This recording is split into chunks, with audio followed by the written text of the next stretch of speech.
இயேசுவில் எனது அன்பிற்குரியவர்களே, உங்களுக்கு என்னுடைய இதயம் கனிந்த வாழ்த்துக்கள். வணக்கம்.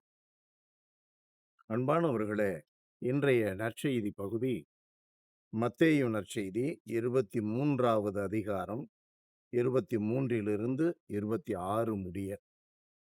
இயேசு கூறியது: வெளிவேடக்கார மறைநூல் அறிஞரே, பரிசேயரே, ஐயோ உங்களுக்கு கேடு! நீங்கள் புதினா, சோம்பு, சீரகம் ஆகியவற்றில் 10ல் ஒரு பங்கை படைக்கிறீர்கள். ஆனால் திருச்சட்டத்தின் முக்கிய போதனைகளாகிய நீதி, இரக்கம், நம்பிக்கை ஆகியவற்றை கடைபிடிக்காமல் விட்டுவிடுகிறீர்கள். இவற்றை கண்டிப்பாய் கடைபிடிக்க வேண்டும். அவற்றையும் விட்டுவிடக்கூடாது. அன்பானவர்களே, நம்மள நிறைய பேரு நிறைய பக்தி முயற்சிகளை கடைபிடிக்கிறோம். நல்லதுதான், சிறப்பானதுதான். ஆனால் மீட்புக்கு அவைகள் அவசியமானதா? ஒரு பெரிய கேள்விக்குறி. மீட்புக்கு அவசியமானது என்ன? நீதி, இரக்கம், நம்பிக்கை. இவற்றை தான் கடைபிடித்திருக்க வேண்டும். அவற்றையும் விட்டுவிடக்கூடாது என்று இயேசு சொல்லுகிறார் இல்லையா? அதுபோலதான் 10ல் ஒரு பகுதி கொடுப்பதை குறித்து ஆண்டவர் பேசிக் கொண்டிருக்கிறார். அப்பொழுது குறிப்பிடுவது இதுதான்: அவைகளை கடைபிடிப்பதை குறித்து நீங்கள் மிக கவனமாக இருக்கிறீர்கள்.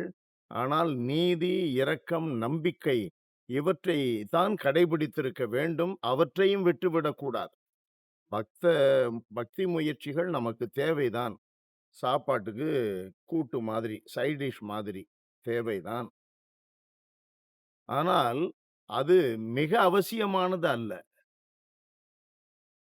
இந்த சாப்பாட்டை உள்ள இறக்கணும்னா அது கொஞ்சம் துணை, சப்போர்ட். அவசியமானது என்ன? சோறு இல்லையா? அந்த உணவு.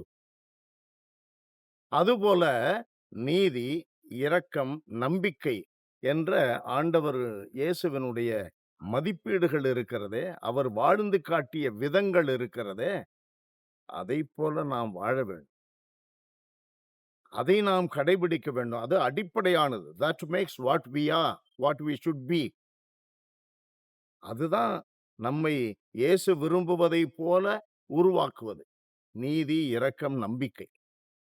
அதே வேளையில் நமக்கு இவைகளும் ஒரு துணை பொருள், ஒரு உதவி, பக்தி முயற்சிகள்.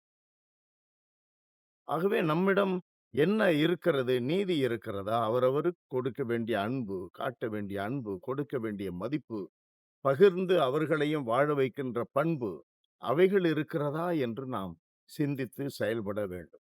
அன்பு நிறைந்த எங்கள் இறைவா, எல்லா சூழ்நிலைகளிலும் உம்முடைய திருமகனும் எங்கள் மீட்பெருமான ஆண்டவர் இயேசு கிறிஸ்து எங்களுக்கு நீதி உள்ள கடவுளாக, அன்பு நிறைந்தவராக, மிகுந்த நம்பிக்கை கொண்டவராக, அனைத்து மக்கள் மீதும் இரக்கத்தில் நிறைந்தவராக வெளிப்பட்டாரே, அவரை நாங்கள் பின்பற்றி வாழ எங்களுக்கு துணை புரியும். அதே உம்முடைய திருமகன் எங்கள் மீட்பர் இயேசுவின் பெயராலேயே மன்றாடுகிறோம் தந்தையே.